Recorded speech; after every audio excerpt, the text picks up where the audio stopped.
Welcome. Well, you are at home with Jim and Joy, and you are an important part of our EWTN family. And we are delighted that you've welcomed us into your home. We certainly would love to hear from you. I hope you're enjoying some of the cool weather. So grab yourself a cup of coffee or hot chocolate, whatever your warm beverage might be, and sit down. We're going to have a great show for you today.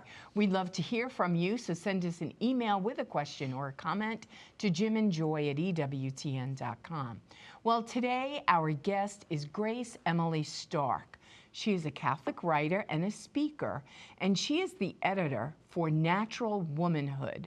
Please go to their website, naturalwomanhood.org. If you have daughters, daughter-in-laws, if you have grandchildren, if you have women in your life, young women, old women, and maybe you've never completely understood the beauty of fertility and the beauty of being a woman and the way God made you and your true authentic self, today is the show for you. You're going to learn something. I'm sure you will. I went to the website as well, and it'd It's be a good beautiful. thing for men to go to the website. Yeah. But we look so forward to speaking with Grace.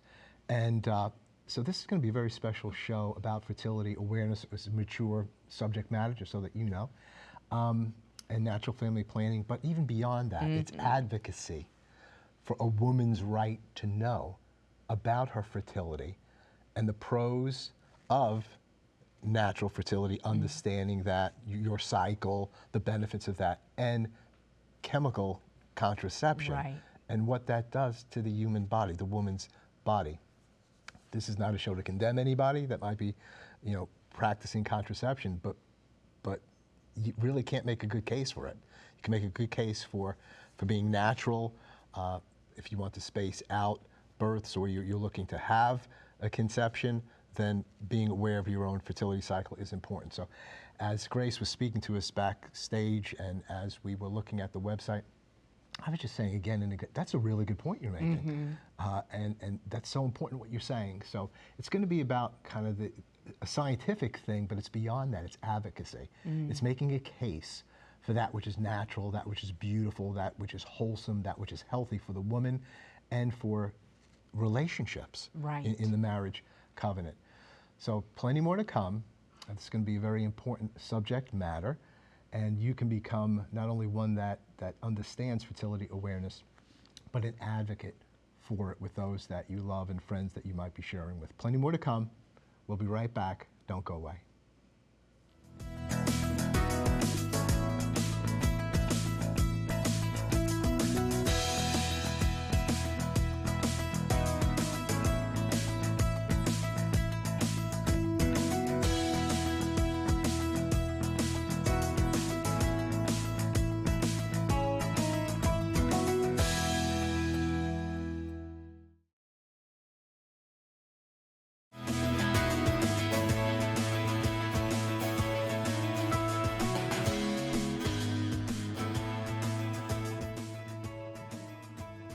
Welcome back. Well, you're at home with Jim and Joy, and today our guest is beautiful Grace Emily Stark. She's a Catholic writer and a speaker, and she also is an editor for a beautiful organization called Natural Womanhood. Now, doesn't that sound good and true and beautiful? Well, it is. And I want you to go to their website, naturalwomanhood.org. Well, we are so excited to have you, Grace, and we want you first to tell our family a little bit about yourself, and then we want you to tell them everything you know about natural womanhood, and just share, right? Yeah, right? And then just share. So first, a little bit about beautiful Grace. Thanks. Well, I'm so excited to be here. Thanks for having me here in your home. My name is Grace Emily Stark. I'm from Austin, Texas. Originally, I was away for a while, and now I'm back, and it feels so good. Texas always pulls us Texas girls home eventually. I'm married to a wonderful man. We got married in 2014, so I guess that puts us at 8 years of marriage now. He was in the Navy for a while, but just got out, so we put down some roots finally in Texas, and it's wonderful to be there. Yes, thank you. 3 beautiful children, and 1 in heaven. And that kind of kicks off where our journey kind of began with natural family planning and restorative reproductive medicine because when we first got engaged, we knew that we wanted to use natural family planning as part of our marriage for how we would space our children. So we took a class. The Billings ovulation method actually was the very first class we ever took. And we learned that I could actually chart my cycles and use the information that my body gives me on a monthly basis about where I am in my fertility. And you know, God designed our bodies very beautifully, and that there are natural periods of time where women actually can't conceive. And there's a very short window of time during the month, during each cycle, that a woman actually can conceive. A lot of the time we're taught, you know, oh, you can just get pregnant at the drop of a hat, and it's actually not that simple. So we took the class, we learned NFP, we started using it, and then we did find out it wasn't so simple to get pregnant. And so we started using my charts and visiting with a doctor who could understand my charts, and he could see some telltale signs of some different issues with my fertility. We did end up conceiving and miscarrying, and that was even another clue that the right doctor in the right hands could use as to what was going on with my fertility. And eventually we were finally able to conceive our son Gabriel, who's now 5 years old. He was born on Guam. He's our little island boy. Wow. And we have 2 beautiful daughters as well. So without fertility awareness and natural family planning and restorative reproductive medicine, so doctors who understand a woman's cycle and can take that information and actually treat the root cause of some different issues, I don't believe I'd have the family that I have today. So this is all very near and dear to my heart. It's not just a day job for me to talk about these things, because I do want other women to know, and couples to know. Right before the show, you were speaking about natural family planning and fertility awareness. They complement one another, but they're distinctive as well. Yes. So what's the point of that in terms of, you know, girls and women at different stages of life, and when they can be introduced to one or both of these? Yeah, thank you for bringing that up, because it's not just an issue of semantics, right? You can teach fertility awareness, which is teaching a young woman, a young girl, a married woman, whoever she may be, at any stage of her reproductive life, how to read the signs that her body gives her. And so we call them biomarkers. There's basal body temperature. A woman can take her temperature orally. At the same time, every morning, they actually are wearable devices now. The femtech industry has even started to catch on that women are really hungry for this information about their bodies, and there are bracelets now that you can wear that will measure your temperature, and rings and whatnot. But anyway, so your basal body temperature is a biomarker. Your cervical mucus, so just when you go to the bathroom, being mindful about what you see on the toilet paper when you wipe. And that can give you a clue as to where you are in your cycle. And then obviously tracking the days that you bleed and the days that you're not bleeding. So these are all the different biomarkers that women's bodies give them to let them know when they're fertile and when they're not. And that's information that you can give, in an age-appropriate way to any woman. Natural family planning is when you layer kind of the rules on top of it of, if you don't want to conceive, here's when you should avoid intercourse. If you do want to conceive, here's when you should definitely be having sex. And that's another really amazing thing about natural family planning is what other family planning method can be used both ways, right? Contraception, you're definitely taking it because you're not wanting to get pregnant, you're trying not to get pregnant. But then you get off of it, and how do you know when you can get pregnant if you've never been taught this information, which is what we see with a lot of young women who've been contracepting for years. So fertility awareness is really almost totally a health issue. Yeah. And then of course the natural family planning is relationship, marriage, planning, and so on. So there shouldn't be really any issue with fertility awareness, because it's just about your body. Maybe that's why you named it natural womanhood. So what's with natural womanhood? Yeah, so just the idea that our cycles as women are a feature and not a bug of our systems, right? The culture wants us to believe that women are somehow broken or kind of defective men because we have these pesky cycles to contend with. In medicine, we've even seen it's getting a little bit better than it used to be, but we still have a long way to go, where women really are treated as just small men. That's why the vast percentage of drugs that are removed from the market for aftermarket effects are for effects in women, because women are chronically understudied even in the pharmaceutical industry, because we're complicated to study. Our cycles, our hormones affect so much about our overall health that it just shows that we women, our cycles are so interrelated to our health. It can complicate things. And so there's this knee-jerk reaction to treat women like small men. And we're not that. We are unique, we are distinct, we are beautiful, we are wonderfully made. And every woman, and I think, you know, what we did with our daughters is in pre-adolescent, just like as in the natural development of, as you change and grow, as you did with our sons and we did with our daughters, so that it's not foreign or it's a bad thing. Yes. This is how God made you, and so you can celebrate it, and you couch it in that language with everything that is good and true and beautiful. Yes. So it's not like, oh, this is a curse. Look what happens to me. I mean, you know, and so you say, no, this is God preparing you to become a woman, to hopefully to become a mother, and this is the natural design ordered by God, and every woman is different, so every cycle isn't going to be the same. And the problem is with the medical community is they want it to be one size fits all. Absolutely. So let me just write you a prescription for this, and this is going to be good, and you're good to go. And you're like, and I've meant many a time, I'd say, I'm not taking this. Yeah. And I would tear it up in my OBGYN's face, and he would look at me like I had 3 eyeballs. Yeah. And I'd say, I'm going to figure this out. There's got to be a better way. Yeah, and there is. There definitely is. And kind of getting back to what you were talking about with starting with young girls, you know, we actually just completed at Natural Womanhood a series of interviews with moms of teen daughters and asking them, what was your experience having your first period? What was your experience with your cycle? How do you want it to be different with your daughter? What tools do you need? And so we're developing a program for moms of teen daughters right now to help them have the conversations that are going to, you know, radically change how these girls view their bodies, that what's happening is not dirty, it's not shameful, it's not scary, because for so many of the moms we talk to, that was their experience. And kudos to them, they're trying not to repeat history. They're trying to break that cycle, right? And so that's why they came to us and said, here's what we need, here's what we want you to do.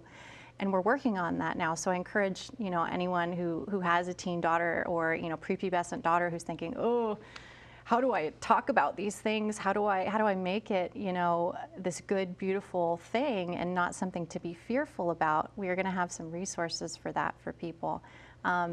And I feel strongly about that as the mother of 2 young daughters, you know, and I was telling you guys before we started that even my 3-year-old, you know, I've already kind of started in a way. Well, it's natural living. Yeah, it's natural family. It's family life. And then the part of that is once you're teaching and training your children in that way, as this is the natural way to go, is now to find a medical community that's going to back up your beliefs and your values on the natural thing about being a natural woman, right? So, and I think that's where we get into trouble, is the medical community being schooled and then supporting your beliefs and values.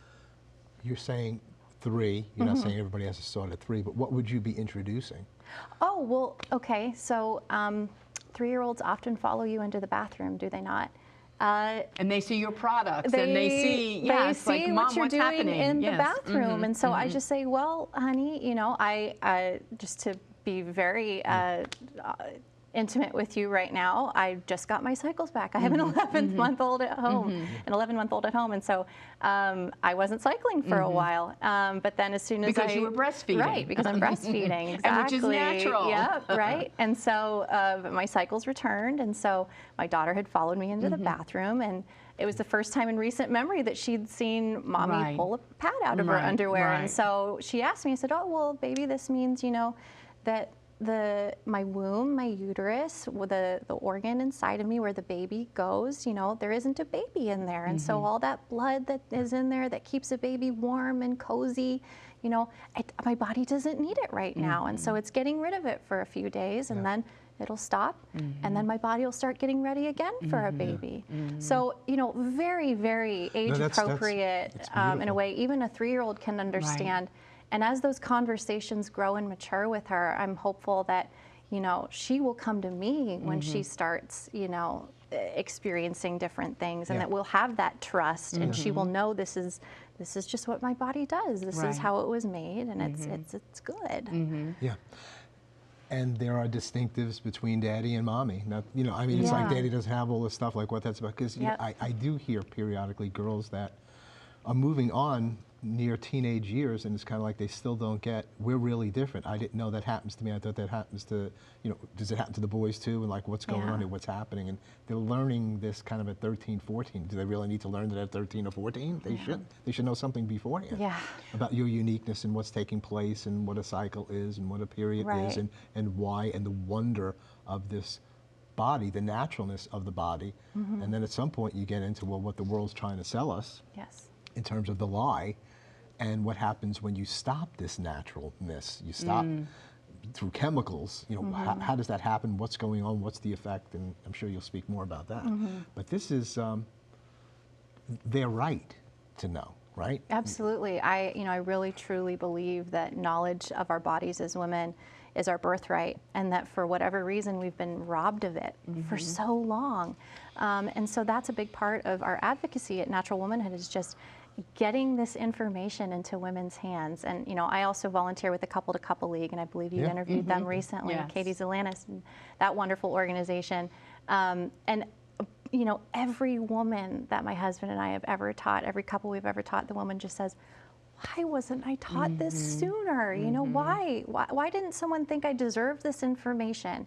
Here I was in public school sex ed being taught how to put a condom on a banana. Right, otherwise the world will come in and teach you. Right, but no one ever told me that I could track what I have seen coming out of my body. A lot of women mistakenly grow up thinking, and think it until, gosh, I don't know, maybe till their dying day, that their cervical mucus is just evidence of, I might have a yeast infection. What is this coming out of me? Because we don't talk about it. Well, and nobody's body aware. Right. And it's the beautiful sign of who you are and how God made you.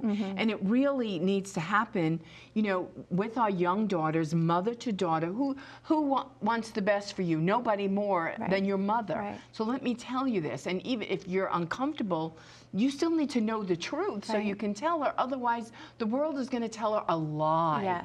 The medical community will tell her a lie. And they'll put her on birth control at a very young age, which, as... For whatever ails her. Right, exactly. And because she has an irregular cycle, right? Well, all teens have irregular cycles. It's normal at first, when your body first starts cycling, for things to be irregular for a while.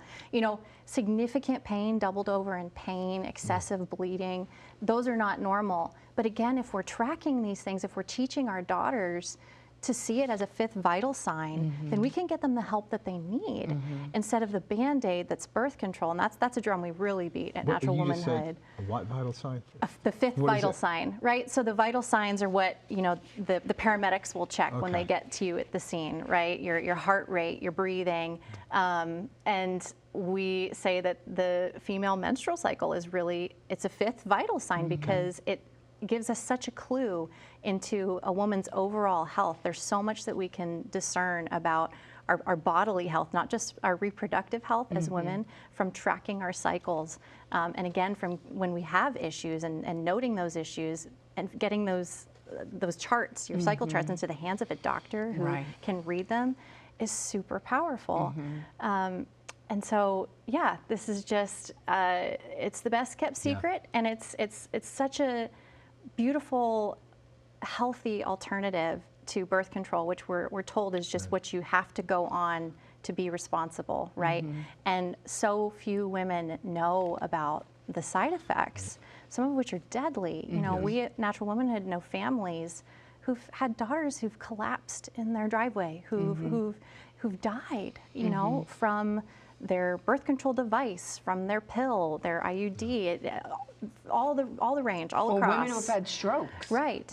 And, I just, it's unfathomable to me what those parents deal with, especially because a lot of them didn't even know that their daughters were on birth control in the first place, to then find out she was on birth control, and that's what killed her. And unfortunately, you know, our public health apparatus, the CDC, the FDA, they beat the drum of, you know, fertility awareness is just the rhythm method. And one thing I like to point out to people is, you know, if you've heard of the rhythm method and you've heard of natural family planning or fertility awareness, the rhythm method is to fertility awareness as Jerry Seinfeld's car phone is to the iPhone in your pocket now. So we can see the beginnings of the ideas and the technology in the rhythm method, this idea that there is a cyclic fertility, but it was a predictive method. It didn't teach women, didn't understand that there were daily biomarkers that could be tracked that gave you real-time information. Grace, thank you for opening this up to us. Thank God we have another show Yes. tomorrow, because there's so much Didn't here. even scratch the surface. Your work is so very, very important. Go to naturalwomanhood.org. Plenty more to come. We'll be right back. Don't go away.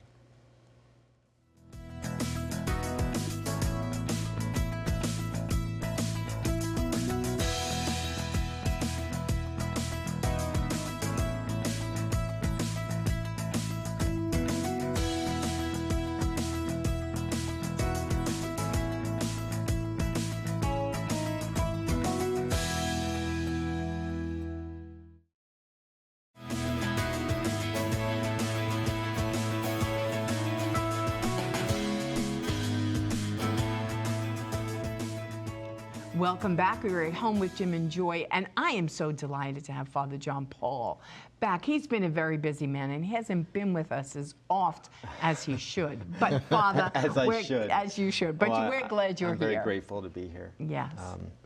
Lots of helpful information, very helpful information. I can imagine that a lot of parents and even grandparents watching probably are thinking, boy, I wish I would have known this when I was in my 20s or even in my teens.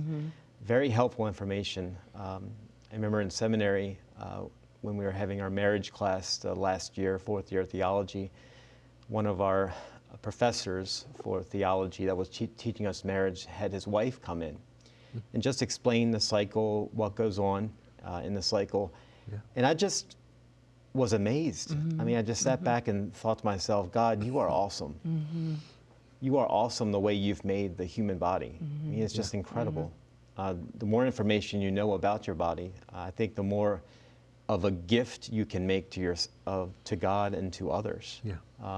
John Paul II, Pope St. John Paul II now, would say that we become more who we are created to be by making a gift of ourself, a sincere gift, a radical gift of ourself to God and to others. And I think just stamped within our bodies, we are a gift. We're meant to be given away. And that's what I think Grace articulated so well and so passionate about. Yeah. And our culture, especially with women, is not giving them the gift of themselves. So we don't even know what we have to give away in a proper way. We don't even know who we are, because we're denying the very basics and foundations and very sensitive ecology of femininity, and people saying it really doesn't matter. Yes. And doctors and the pharmaceutical world want to stop it all. It's like, well, okay, I'll stop my cycle and I'll become like a man, and then now look where we are, and we've all seemed to have lost our way, but it's so unnatural. It's such a gift to know who you are, to know what's going on in your body. It's stamped into our bodies who we are. And we're not to be afraid of it. It's not a bad thing, it's a good thing.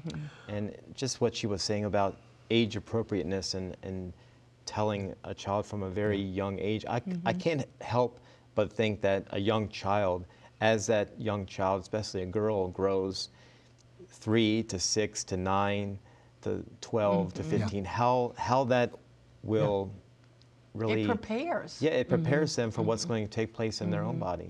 If you want to be bonded amazing. with your daughter, mothers, share with her about her own fertility, Absolutely. because the world is happy to do it for you. in the Yes, long and run. will do it for you in a twisted way. Well, close us in a prayer with a blessing, please. Sure. Family, may the Lord bless you and keep you, and may he turn his face to you and be merciful to you. May show you his kindness and give you his peace. May Almighty God bless you, the Father and the Son and the Holy Spirit. Amen. Go in peace. Yes, indeed, parents, you are the first teachers, and you have all the equipping that you need to share, and the right to share, and the authority to share with your children. Altogether, we'll build a new culture of life and marriage and the family. Keep it on EWTN. Bye now. Yeah.